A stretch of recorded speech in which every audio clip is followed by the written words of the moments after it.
Suelo recordar mis sueños entre 2 y 4 veces por semana y me fascinan porque mis sueños son siempre sueños de aventuras y me despierto con un recuerdo muy vívido de lo que acaba de suceder.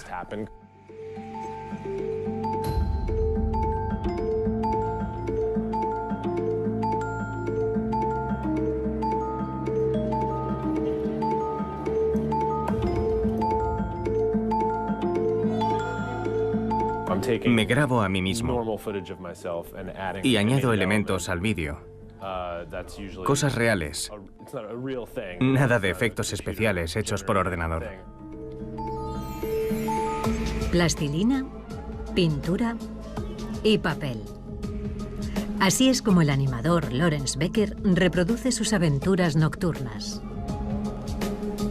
Estos relatos oníricos, ya sean animados o simplemente anotados en cuadernos, son la materia prima de los investigadores de sueños. Yo no le digo a la gente que soy investigador de los sueños, porque cuando lo hago, las palabras que salen invariablemente de sus labios son: «Oh, yo he tenido un sueño increíble». Cada vez con más frecuencia, los científicos intentan desvelar lo que sigue siendo uno de los misterios más insondables de la humanidad. ¿De dónde vienen los sueños? ¿Por qué los fabricamos? ¿Por qué algunas personas recuerdan sus sueños y otras no? Ese enorme territorio no puede ser algo desconocido.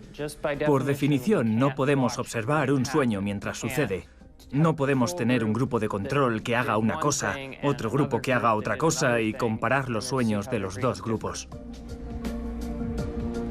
Esta gran dificultad ha disuadido a los científicos, pero los avances en la imagen médica están cambiando la situación. Cada vez con más precisión sabemos dónde y cuándo se producen nuestros sueños, hasta el punto de que los médicos y los psicólogos los integran en sus diagnósticos y sus pacientes aprenden a controlarlos mejor. ¿Qué influencia tienen nuestros sueños y pesadillas sobre nuestra vida en la vigilia? Y a la inversa, ¿cómo podemos modificarlos? ¿Podremos algún día descodificarlos o desvelar su sentido oculto? Eso es lo que se espera de esta nueva ciencia.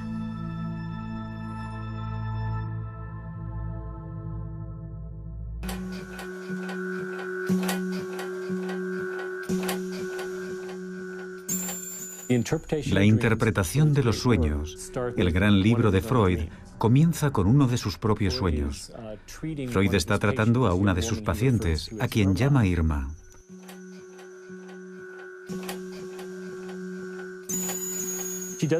Irma no parece encontrarse bien, y el sueño termina cuando decide administrarle una especie de suero o medicamento.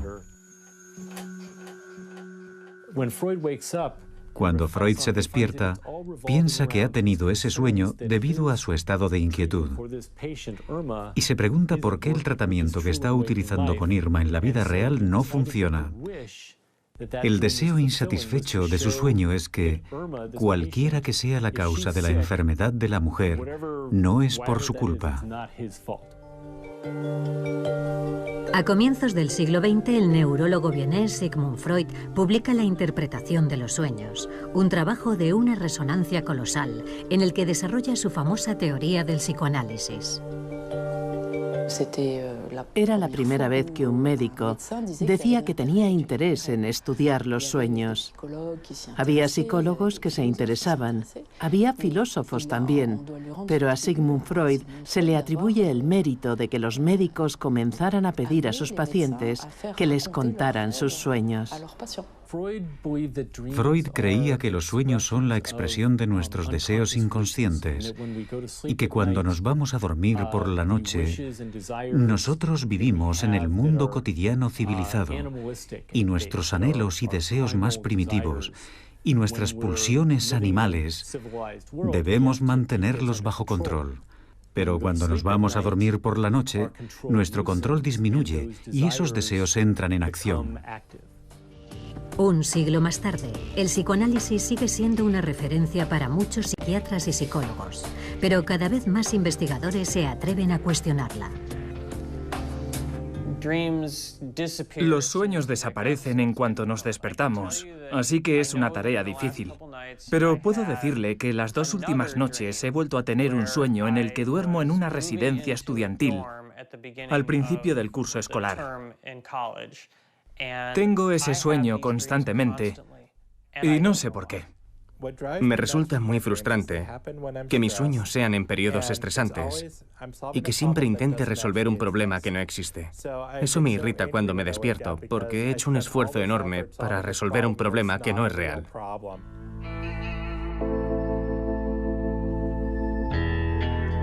El misterio de los sueños permanece intacto, al menos desde un punto de vista fisiológico. Nadie ha conseguido todavía explicar por qué cada noche el ser humano corta con el mundo exterior para dormir y tal vez también soñar. ¿Por qué durante 7 horas de 24, casi una tercera parte de nuestra vida, nuestros ojos están cerrados, nuestra respiración se ralentiza y nada nos permite adivinar qué es lo que ocurre en nuestra mente?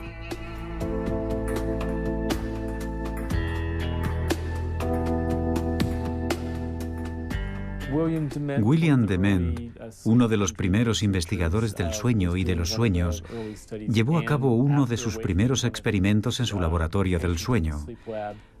Un paciente le cuenta al despertarse que ha soñado con un partido de tenis, mirando cómo la pelota pasaba de un lado a otro durante el juego. El relato se correspondía con el movimiento de los ojos registrado en el laboratorio mientras el paciente dormía. Y de ahí nació la idea de que los movimientos de los ojos durante la fase REM del sueño reflejan en cierta medida la experiencia visual del sueño. Para muchos, los sueños se siguen asociando a la única fase nocturna en que nuestros ojos se mueven, es decir, la fase REM. En el INSERM de Lyon, la neurofisióloga Perrine Ruby, al igual que otros investigadores de su generación, cuestiona esta hipótesis. Hay un 50% de sueños durante el sueño lento, la fase no REM, que son seguidos de un recuerdo de sueño, contra un 80% durante la fase REM. Existe una diferencia. Hay más recuerdos de sueño de la fase REM, pero se recuerdan también muchos sueños de la fase del sueño lento. La teoría de que solo se sueña durante la fase REM no funciona. Por tanto, no podemos contentarnos con estudiar la fase REM para comprender los sueños. En todo momento durante el sueño, el durmiente puede estar soñando. Esto complica la tarea de los investigadores, pero les ofrece también más posibilidades.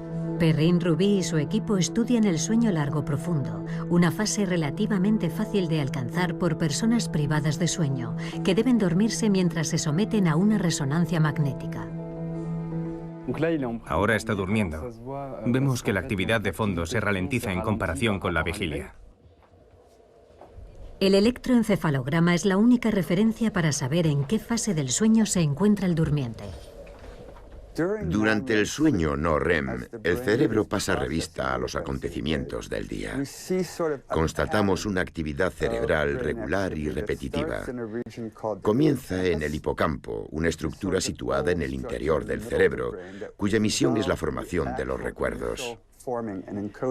Así que pensamos que esta actividad cerebral corresponde a la transferencia de información del hipocampo a la corteza cerebral, donde se almacena nuestra memoria a largo plazo. Durante las diferentes fases del sueño, el hipocampo vuelve a activar las conexiones neuronales utilizadas durante la jornada. Por ejemplo, si el durmiente ha hecho footing, la zona encargada del análisis visual de la ruta se reactivará al mismo tiempo que la encargada de la flexión de las piernas o la de la respiración. Si se encontró con amigos, las neuronas de la conversación se animarán al mismo tiempo que las de la identificación facial o la escucha musical. Estas conexiones neuronales nocturnas son muy similares a las diurnas, con la salvedad de que no tienen ninguna repercusión física. La señal eléctrica queda bloqueada antes de su transmisión al sistema muscular. En el Hospital de la Pitié-Salpêtrière, en París, Isabelle Arnulf estudia a pacientes que sufren lesiones neurológicas. En su caso, la parálisis del sueño no funciona. Durante la noche, sus cuerpos permiten adivinar las acciones de la vida durante la vigilia. Estrechan la mano de un amigo o fuman su oxímetro como si fuera un cigarrillo.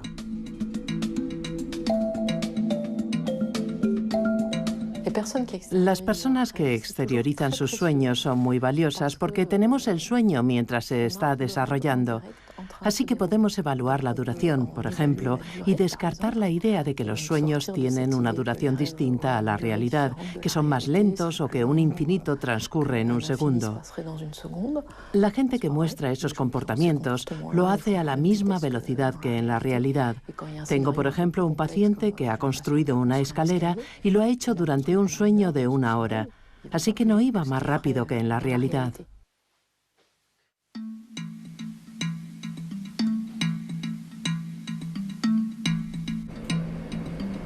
Esta continuidad entre vida de vigilia y vida soñada constituye una de las hipótesis más comúnmente aceptadas por los investigadores. Hubo un participante que tuvo un sueño muy interesante durante la resonancia magnética, mientras dormía. Uno de los ciervos de la pradera, de detrás del centro, venía a golpear en la ventana con las patas para comer con nosotros. Comía con nosotros y luego era el ciervo quien le llevaba a la resonancia magnética.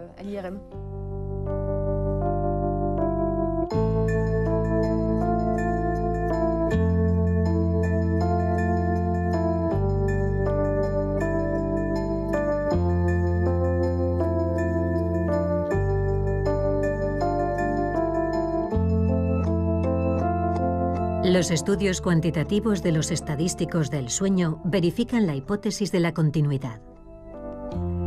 En Estados Unidos, Adam Snyder y Bill Domorf han creado el Dream Bank, o Banco del Sueño, una base de datos de sueños consultable en Internet. Su punto de partida se encuentra en esta caja: 1000 sueños de referencia titulados Las Normas. Las normas de Hall van de Kassel fueron recopiladas entre finales de los años 40 y principios de los 50. 100 hombres y 100 mujeres proporcionaron cada uno de ellos 5 sueños a los investigadores, de modo que hay 500 sueños de hombres y 500 sueños de mujeres. Y los llamamos las normas, porque pensamos que se trata de muestras perfectamente normales, en su mayor parte de hombres y mujeres en edad universitaria. Cada vez que nosotros o alguien hace un estudio sobre otro grupo, lo comparamos con las normas, y apenas hay diferencias. Así que con el paso del tiempo, cada vez tenemos más confianza en las normas. Este es un sueño de la base de datos de Hall van de Kassel. Es el sueño número 30. Estas son las fichas codificadas que se confeccionaron hace varias decenas de años. Vamos a buscar la ficha número 30. Aquí está. Me encerraron en un cuarto que comunicaba con otro más grande, que parecía un granero. Nosotros lo codificamos como agresión. Para comparar relatos que son por definición diferentes, cada sueño es codificado como una obra de teatro. El decorado, los personajes y las acciones principales. Los datos son compilados por ordenador para extraer las estadísticas en la escala de la población estudiada. Lo que te dice es que hay algo en los sueños que es permanente e invariable, aunque de alguna manera sea culturalmente específico. En los sueños de los japoneses aparecen menos animales. En los sueños de los estadounidenses hay más agresiones que en otras sociedades occidentales. Y el hecho de que en los sueños de los estadounidenses haya más agresiones es una prueba de la hipótesis de la continuidad, porque la sociedad estadounidense es más violenta que la suiza o la francesa, por ejemplo. Así que estos pequeños detalles confirman la gran idea de que los sueños se enmarcan en una continuidad con la vida de vigilia.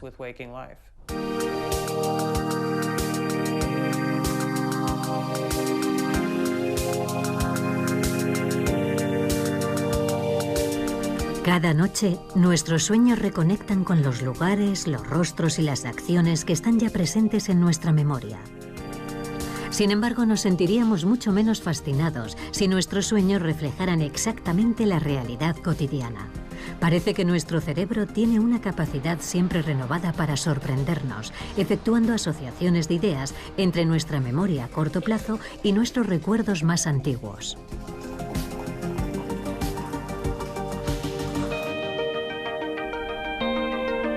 Los sueños del animador Lawrence Becker están sin duda más inspirados en su pasión por los cómics que en su vida cotidiana en Brooklyn.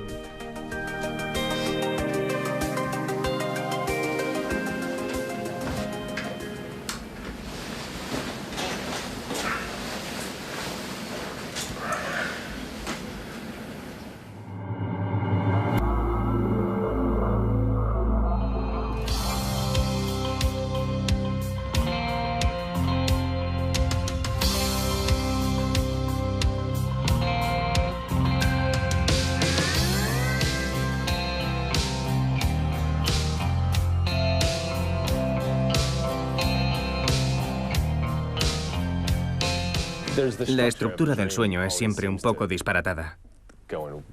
Parece lógica y luego de golpe todo se desmorona y se convierte en una estructura totalmente distinta. Recuerdo un sueño en el que explotaba una bomba y yo intentaba alejarme conduciendo. Yo sabía quién la había puesto.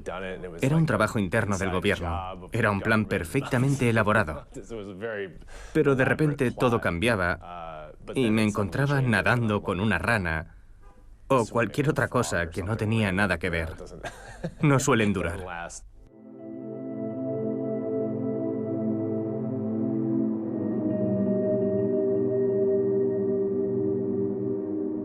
Friedrich August Kekulé era químico. Tengo entendido que estaba intentando comprender cómo se formaba la molécula de benceno. Pasaba gran parte de su tiempo de vigilia intentando encontrar una fórmula molecular químicamente estable. Un día Kekulé tiene un sueño.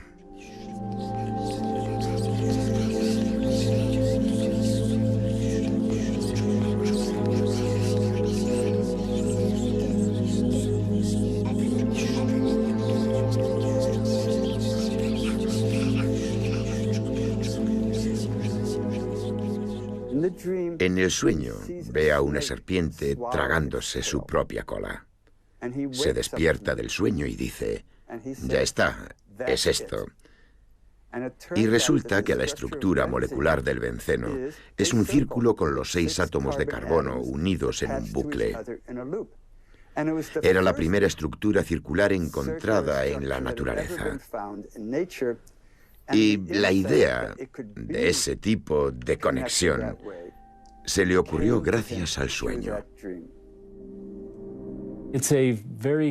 Es un ejemplo muy claro de cómo la mente de una persona, cuando se encuentra en estado de vigilia, puede chocar contra un muro y no ser capaz de encontrar la solución a un problema. Y cuando se va a dormir, la mente se relaja. Las conexiones se expanden y surgen nuevas posibilidades. Esto no significa que cualquiera pueda irse a dormir y despertarse con un nuevo descubrimiento en el campo de la química, pero si es a eso a lo que te dedicas, tus sueños te podrán ayudar. Decimos, voy a consultarlo con la almohada, y por la mañana nos despertamos y tenemos la respuesta. No sabemos por qué tenemos la respuesta, pero la tenemos. Nosotros pensamos que esto se debe al proceso de codificación de la memoria. El cerebro recoge estos grandes volúmenes de información e intenta reducirlos a una simple respuesta. Para Robert Stickgold, pionero en la ciencia de los sueños en Estados Unidos, el secreto de esta creatividad desbordante hay que buscarlo en el sueño paradójico. Cuando estamos en la fase REM del sueño, la parte del cerebro cuyo papel durante la vigilia es organizar los recuerdos e ir a buscarlos, la corteza prefrontal está prácticamente inactiva, lo que explicaría que nuestra actividad cerebral durante el sueño paradójico sea totalmente desorganizada. Antes de almacenar un recuerdo en la memoria a largo plazo, el hipocampo reactiva no solo las conexiones realizadas durante la jornada, sino también los recuerdos pasados, utilizando las mismas conexiones. El durmiente que ha estado corriendo no necesita registrar en su memoria el itinerario habitual de su recorrido. Ya lo ha memorizado antes muchas veces, igual que su forma de respirar o de frenar el paso. Sin embargo, guardará en la memoria los acontecimientos excepcionales de su trayecto diario, como por ejemplo el del camión que ha estado a punto de atropellarle. Esta clasificación nocturna efectuada por la memoria crea acercamientos inesperados de recuerdos y de ideas. Estas combinaciones sorprendentes se encuentran posiblemente en el origen de nuestros sueños.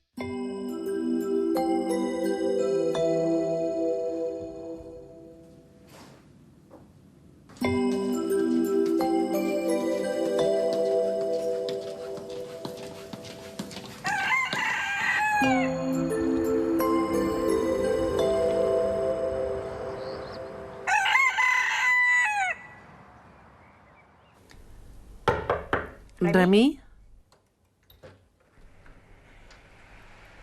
¿Remy? ¿Has conseguido dormir? Sí, sí. ¿Has conservado algo al despertarte? Oh, no. ¿No has soñado nada? Muy bien.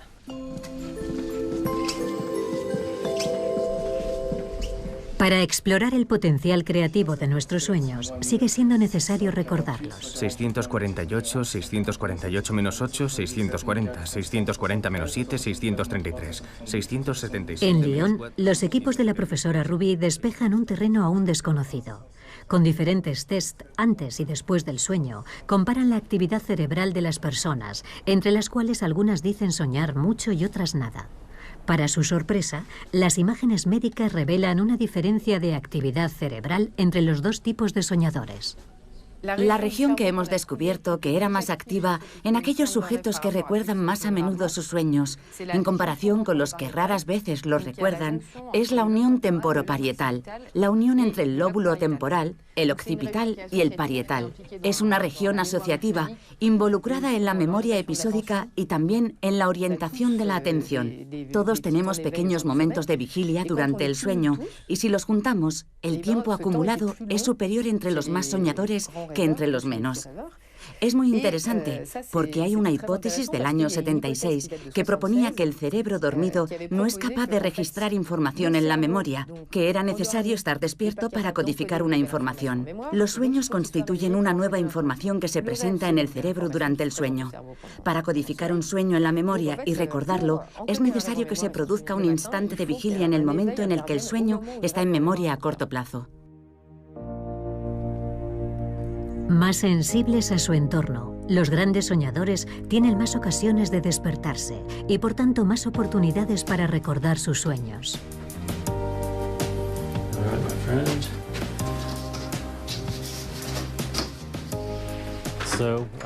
Aquí es donde guardo mis diarios de sueños. Están todos aquí. Se remontan al año 1981. Estos son los más recientes. Ahora tengo un enfoque más sistemático. Utilizo siempre los mismos. Los tengo en mi mesilla de noche y al despertarme escribo aquello que recuerdo. Y más tarde, a lo largo del día, lo paso todo a mi ordenador. Alguien que raras veces recuerda sus sueños puede empezar a elaborar un cuaderno de sueños. Lo pone al lado de la cama y todas las mañanas cuando se despierta, incluso cuando no haya soñado, y esto es muy importante, todas las mañanas cuando se despierta escribe: hoy no he soñado. Vaya, hoy no he soñado. Al cabo de 2 semanas de haber empezado el cuaderno de sueños, aumentarán ostensiblemente los recuerdos de los sueños por la mañana. Como si hubiera un componente de atención a la actividad cognitiva en marcha durante el sueño que le permite recordar mejor. No conocemos el mecanismo, sin embargo, funciona muy bien. Los diarios de sueños son la mejor fuente de reflexión sobre los sueños, ya que a menudo corresponden a experiencias vividas por un individuo. Y con el tiempo, el diario se convierte en una especie de comentario continuo que se superpone a los recuerdos de una persona sobre un período determinado de su vida.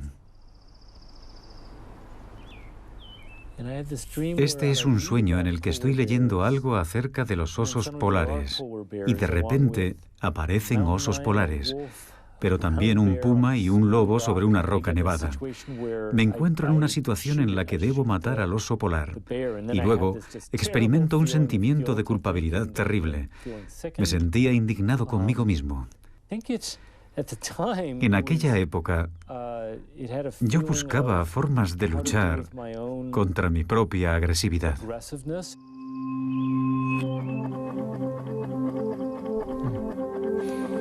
Para analizar grupos de sueños, Kelly Bulkeley ha confeccionado una búsqueda por palabras clave. La utiliza para encontrar similitudes entre sus sueños, pero también con los sueños de la base de datos del Banco de Sueños de Adam Snyder. 29.961, así que cerca de 30.000 sueños. Actualmente está colaborando con desarrolladores informáticos para crear aplicaciones destinadas al gran público, que permitirían recopilar los sueños de la población a gran escala. La posibilidad de que la gente registre y estudie sus sueños es muy estimulante. Ya contamos con la tecnología para recopilar sueños, no solo de forma individual, sino a gran escala entre la población. Si la gente se presta a ello, evidentemente, podríamos reunir fácilmente cantidades ingentes de contenido onírico, un contenido de sueños que tendrían un efecto en los propios individuos, pero sobre todo en los humanos de una manera colectiva. Me intriga mucho lo que eso podría revelarnos. A lo mejor la gente descubre que tiene los mismos sueños que sus vecinos, por ejemplo, o quizá muy diferentes. Esa toma de conciencia, si conseguimos llevar a cabo este estudio y compartimos los resultados con la gente, podría modificar potencialmente las relaciones sociales. La perspectiva es fascinante.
En un estudio realizado en los años 70, los investigadores despertaron a las personas durante la fase REM del sueño y les preguntaron qué habían soñado. Descubrieron que la mayoría de los sueños que tenemos son negativos, de modo que la gente que tiene sueños negativos con frecuencia son probablemente personas que se despiertan más a menudo que los demás durante el sueño. Pero eso no significa nada en términos de salud. Tener pesadillas no es un signo de fragilidad.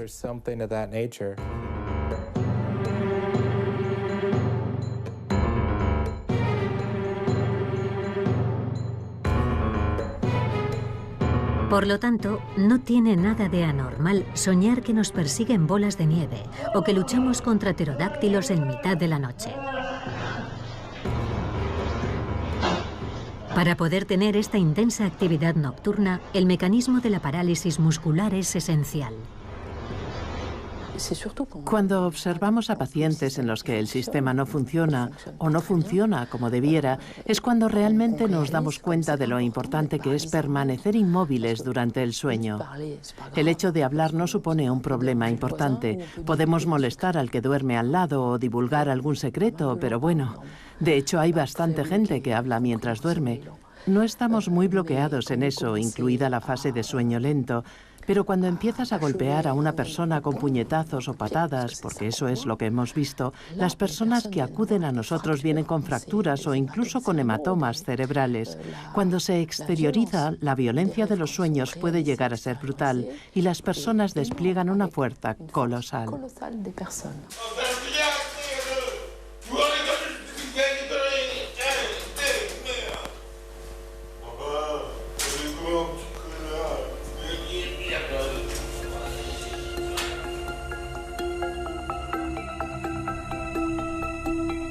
La violencia que exteriorizamos durante la fase REM no va acompañada de un aumento en la frecuencia cardíaca, a diferencia de lo que ocurre durante la vigilia. Y todo se explica por la activación, junto con el hipocampo, de la amígdala, la sede de nuestras emociones. Si exponemos a una persona a imágenes desagradables antes de dormir, imágenes de amputaciones y cosas por el estilo, o serpientes, y luego volvemos a exponerlos a ellas a la mañana siguiente después de dormir, eso no reactiva las regiones de las emociones en una segunda lectura. Mientras que si mostramos a la persona esas mismas imágenes por la mañana y de nuevo por la noche sin haber dormido entre medias, eso resucita exactamente las mismas emociones. Así que el sueño tiene un efecto desensibilizador sobre las emociones. Las personas más o menos saludables, es decir, aquellas en las que las pesadillas juegan un papel positivo, después de vivir una experiencia estresante, suelen tener un sueño relacionado con dicho evento, que les permitirá digerir ese mal recuerdo durante el sueño. Es lo que ocurre en la mayoría de las veces. Voy a contarles un sueño que tuve después de evitar por poco un accidente de tráfico. Esa misma noche soñé que estaba en un parque de atracciones con mi hijo Adam, montando en los coches de choque. Mi hijo conducía y mientras chocábamos contra los otros coches, yo le decía, no me gusta, me siento a disgusto, no quiero estar aquí. Y normalmente me gustan los coches de choque. Cuando me desperté, me eché a reír y pensé, acabo de soñar con el accidente que estuve a punto de tener. Pero en mi sueño no se hacía la menor referencia a ese recuerdo. Solo lo recordé una vez despertado. En el sueño ni siquiera lo relaciono con el accidente. Es como si estuviera soñando con ese accidente, pero mi cerebro me prohibiera activar ese recuerdo.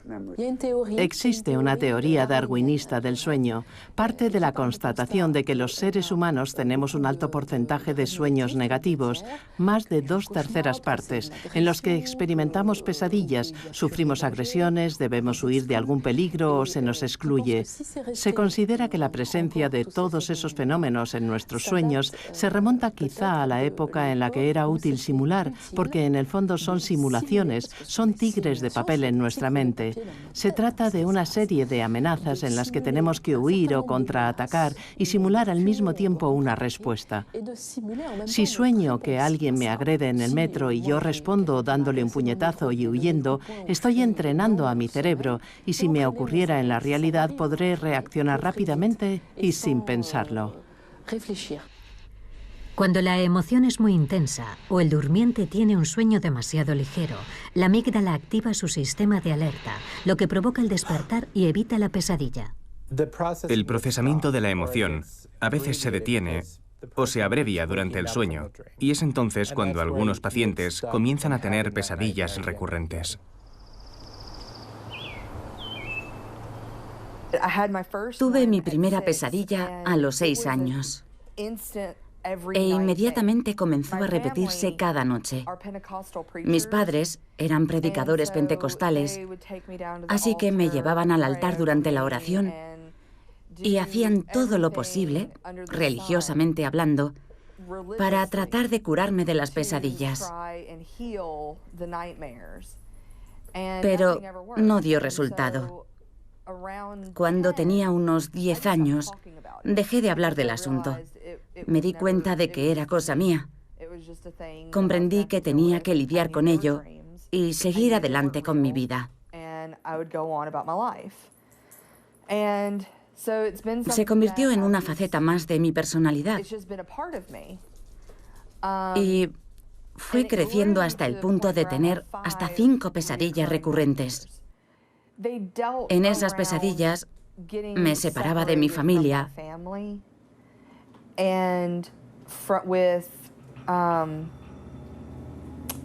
y perdía todo el sentido de identidad. Por ejemplo, dejaba de verme a mí misma y era incapaz de encontrar a mi familia. Soñaba que se producían catástrofes naturales y yo los buscaba, pero nunca los encontraba. Eran sueños de ese tipo. Durante más de 20 años, Stacey Wigglesworth no le habló de sus pesadillas a nadie. Estaba agotada todo el tiempo. No podía concentrarme, especialmente en mis estudios. Era incapaz de adquirir o asimilar nuevos conocimientos. Para retener cualquier tipo de información, es necesario pasar por la fase REM del sueño. Y yo no conseguía pasar nunca de ese estadio. Así que me costaba convertir mis recuerdos a corto plazo en memoria a largo plazo. Las pesadillas recurrentes tienen un impacto muy importante sobre la vida de vigilia. Afecta a nuestra capacidad de pensar y procesar información. También afecta a nuestra capacidad de relacionarnos con los demás y disfrutar del presente.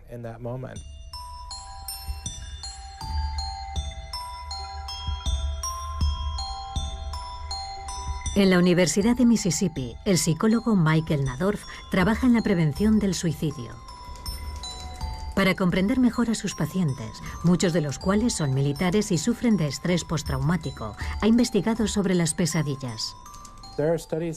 Hay estudios que muestran que entre las personas que han cometido alguna vez una tentativa de suicidio, el riesgo de reincidencia se cuadruplica entre aquellas personas que sufren pesadillas recurrentes. Y eso sin tener en cuenta el estrés postraumático, la depresión, la ansiedad y la adicción a los estupefacientes. Si descartamos todos esos factores de riesgo, solamente el hecho de tener pesadillas multiplica por 4 el riesgo de cometer nuevas tentativas de suicidio. Es un dato impactante y, sin embargo, a menudo ni siquiera nos lo planteamos. Existe un tratamiento muy sencillo para curar estas pesadillas, pero los pacientes como Stacey a menudo no lo saben hasta que consultan a un especialista. El tratamiento que yo recomiendo para las pesadillas se llama terapia de ensayo de imágenes. Los pacientes cogen su pesadilla y la cambian como ellos quieran. Solo les pedimos que creen un nuevo sueño y que lo modifiquen como mejor les parezca. Pueden cambiar las personas que aparecen en su pesadilla, pueden decidir tener superpoderes. Es un sueño, así que todo es posible. Al final, deja de ser un sueño negativo.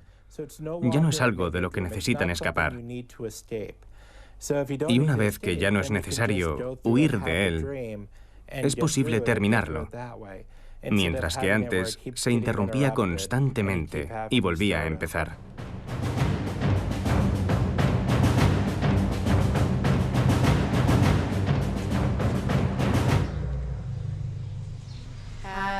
Una vez reescrito el guión de su sueño con un final feliz, el paciente visualiza las nuevas escenas. Comencé el tratamiento justo después de cumplir los 30 años. Empecé a reescribir mi sueño y ahora cada noche, antes de acostarme, releo la nueva historia del sueño. Hace más de un mes que no tengo ninguna pesadilla. Es la primera vez en mi vida que puedo dormir a pierna suelta durante un mes seguido. Entre un 60 y un 80% de los pacientes se curaron después de la primera visita. El tratamiento por repetición de imágenes positivas es extremadamente efectivo. Si cambiar el curso de nuestras pesadillas es tan sencillo, ¿por qué no es igual de fácil asumir el control de nuestros propios sueños? Cuando me doy cuenta de que estoy soñando, inmediatamente me echo a volar, porque sé que puedo hacerlo. Es algo bastante típico, supongo. Recuerdo que una vez soñé que era Spider-Man. Estaba entre dos edificios y me di cuenta de lo absurda que era la situación. Sabía que tenía que ser un sueño porque estaba suspendido en el vacío, entre dos edificios, como Spider-Man. Y en cuanto me di cuenta de que estaba soñando, me relajé y salí volando. Cuando las personas pueden controlar sus sueños, no tienden a hacer lo que uno imaginaría, por ejemplo, hacer el amor con estrellas de cine. Prefieren volar. Ese es el sueño favorito de los soñadores lúcidos, de los que pueden controlar el contenido de sus sueños. El problema con los sueños lúcidos es que son muy raros. Solamente el 50% de la población ha tenido algún sueño lúcido. Si nos ceñimos a las personas que tienen sueños lúcidos con frecuencia, ese porcentaje desciende hasta el 10% de la población. Y obtener sueños lúcidos en laboratorio es muy complicado. El futuro de la investigación pasa tal vez por los soñadores lúcidos y en particular por los soñadores narcolépticos. Estos pacientes sufren adormecimientos repentinos e inesperados, hasta tal punto incapacitantes que caen directamente en la fase REM del sueño y por consiguiente en un estado de parálisis muscular. En París, Isabelle Arnulf interrogó a sus pacientes narcolépticos sobre los sueños lúcidos y descubrió que el 70% de ellos afirmaba controlar sus sueños. Desde entonces, cuando vienen a dormir al laboratorio, desarrollan el guión de sus sueños con antelación con ayuda del equipo médico.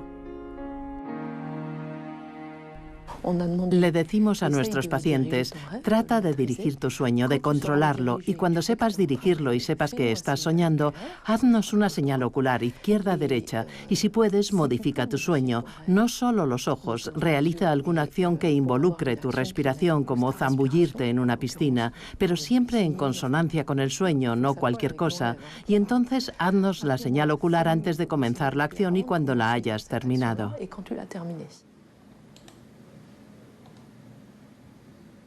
La persona está despierta y paulatinamente en 1 minuto o minuto y medio, en realidad bastante rápido, se duerme. Y vemos cómo el tono se detiene y entra directamente en la fase REM y entonces nos hace la famosa señal ocular izquierda-derecha, izquierda-derecha.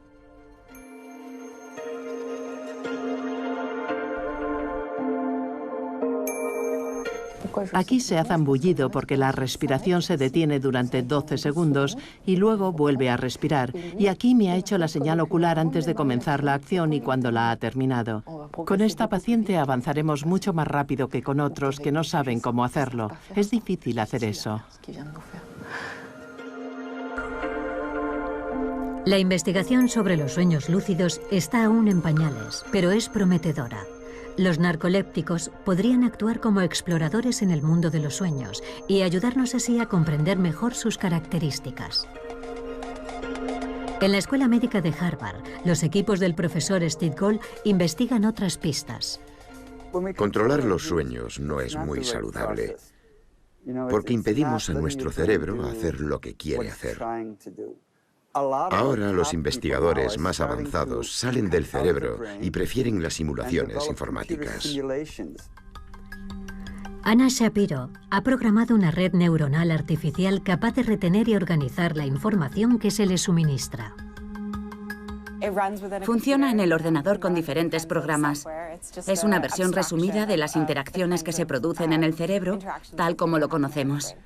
Conocemos el hipocampo, conocemos los neocórtex, sabemos que hay córtex cerebrales asociados y sabemos que están todos conectados y qué tipo de actividad hay entre ellos. La verdadera cuestión es, ¿podemos conseguir que nuestra red neuronal artificial adopte el mismo comportamiento que la de los seres humanos? Pedimos que retengan en la memoria determinados objetos y estudiamos cómo sus recuerdos cambian después del sueño. Y tratamos de reproducir los mismos experimentos con el modelo informático.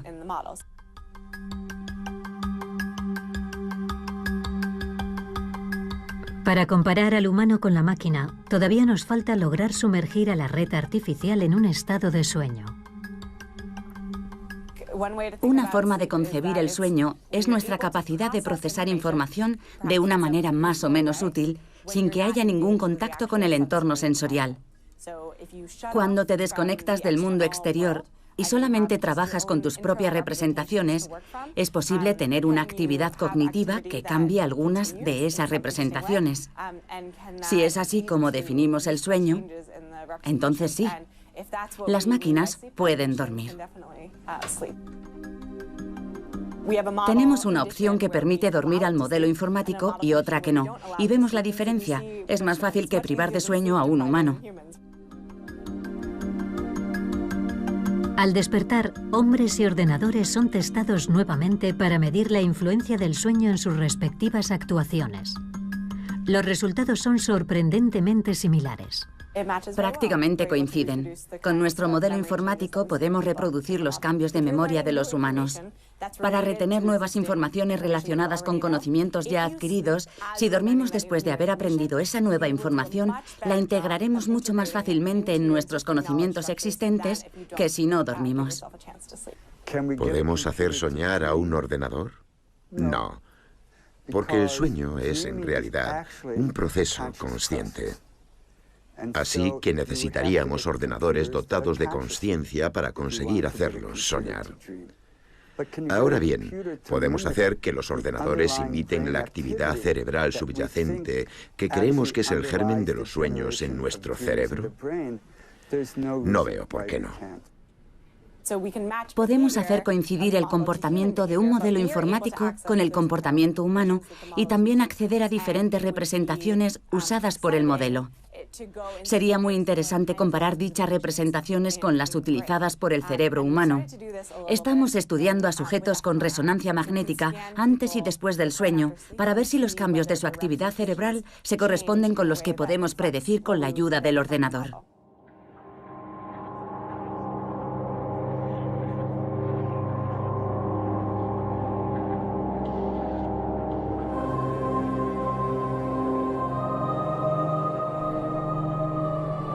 Hace algunos años, un equipo de investigación japonés liderado por Yukiyasu Kamitani desarrolló una máquina para descifrar los sueños. Primero registraron la actividad cerebral de los sujetos en estado de vigilia, mientras visualizaban algunas imágenes. Luego, les pidieron que se durmieran mientras se les sometía a una resonancia magnética. ¿Recuerda alguna imagen? Sí. ¿Qué ha visto? Un avión a punto de despegar. ¿Sí? El depósito tenía una fuga y he salido corriendo. ¿Suele ver imágenes como esas? A veces. Bien, vuelva a dormir. Unos minutos más tarde... ¿Recuerda alguna imagen? Había dos hombres armados con cuchillos. ¿Dos hombres con cuchillos? De acuerdo, puede volver a dormirse. Comparando la actividad cerebral en estado de vigilia con las imágenes y la actividad en estado de sueño, los investigadores intentaron predecir los sueños de los durmientes. En el 90% de los casos conseguían establecer si el sueño en estadio 1 que había tenido el sujeto tenía como contenido mayoritario objetos o personajes. Es una información muy limitada y aún estamos lejos de descifrar el contenido del sueño a partir de la actividad cerebral. Cuando tenemos el sueño nosotros mismos, nos damos cuenta de que lo importante es saber de dónde viene la imagen. El personaje de este sueño se parece a mi profesor de biología y esta escalera es la que había en la casa de mi infancia. Nos gustaría poder introducir un electrodo en el cerebro y decir: oh, este es el recuerdo del trayecto a mi trabajo esta mañana. Y esto de aquí, es el recuerdo de la discusión que tuve ayer con fulano de tal. Pero no es así como los recuerdos se almacenan en nuestro cerebro. Nuestros recuerdos se almacenan de una manera muy difusa y utilizan redes muy extensas. Casi todo nuestro cerebro está involucrado. Tenemos áreas involucradas en los recuerdos, otras áreas involucradas en las emociones. Tenemos zonas muy diversas que nos permiten aprender nuestra vida cotidiana. Y todas estas áreas están activas al mismo tiempo.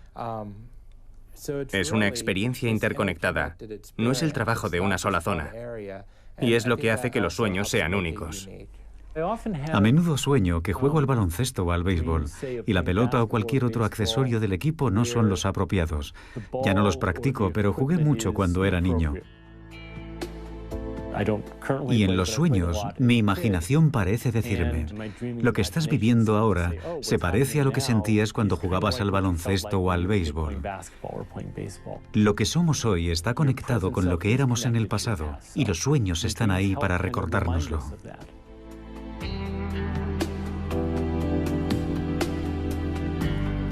La ciencia de los sueños confirma que nuestros sueños son, sobre todo, una experiencia íntima. Cada persona es libre de prestarles atención o de ignorarlos, de compartirlos o de guardarlos para sí y de intentar o no influir en ellos. En todos los casos, nos ofrecen claves enormemente valiosas para conocernos mejor.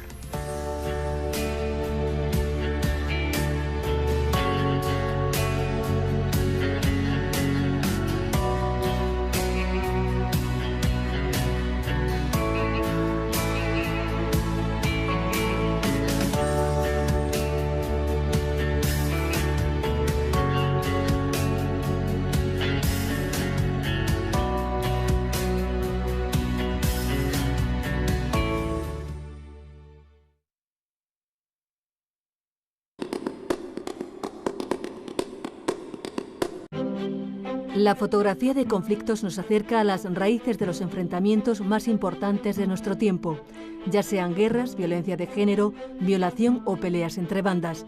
Pero esa obsesión por contar la verdad significa a veces tomar demasiados riesgos. En la Segunda Guerra Mundial hubo un hombre que vivió el conflicto desde dentro, Tony Vaccaro, soldado de infantería y fotógrafo. Sobrevivió a la guerra mientras documentaba su experiencia. Ni siquiera los grandes fotógrafos estuvieron tan cerca como él. La próxima noche temática nos acerca al poder de la fotografía para documentar la historia. Mucha gente me pregunta, ¿por qué haces algo tan peligroso? ¿Por qué arriesgas tu vida? Supongo que es por mi sentido de la responsabilidad, especialmente ahora que se ataca deliberadamente a los periodistas. Lo que me impulsa es la indignación. Nicole Tang, Pete Muller, Joao Silva, Donna Ferrato, Robin Hatmon y Eros Howland son algunos de los mejores fotógrafos de conflictos del mundo. Nos cuentan cómo capturan sus imágenes más impactantes llevándonos detrás de la cámara y dentro de sus vidas, siendo testigos de sus batallas personales y profesionales para mostrar al mundo todas las formas de conflicto con la esperanza de mejorarlo. Y la fotografía de Damon enfrentándose a su padre y diciéndole, te odio por pegar a mi madre y no quiero que vuelvas a mi casa. Esa es la fotografía en la que quiero pensar cuando cierro los ojos por la noche. Si yo no hago esto, si no hay más fotógrafos que continúen haciendo este trabajo, nada cambiará. Tengo que seguir trabajando, tengo que hacer fotografías. En 2008 leí un artículo que mencionaba el número de mujeres y niños que habían sido violados en el conflicto del Congo. Eran centenares de miles. Me pareció inconcebible que no hubiera oído hablar antes de eso. Nuestro trabajo es humanizar esas estadísticas para que esas cifras se conviertan en personas de carne y hueso. Durante la Segunda Guerra Mundial, Tony Vaccaro jugó dos papeles en combate, soldado de infantería y fotógrafo, lo que le permitió tomar unas 8.000 fotografías, con las que creó uno de los registros más completos e íntimos de la guerra. Miles de imágenes, a menudo reveladas en cascos del ejército durante la noche. Nadie podía estar más cerca de la guerra que un soldado de infantería. Ni siquiera los grandes fotógrafos de la Segunda Guerra Mundial estuvieron tan cerca. Por eso sus fotos son extraordinarias. La cámara me ayudó a sobrevivir.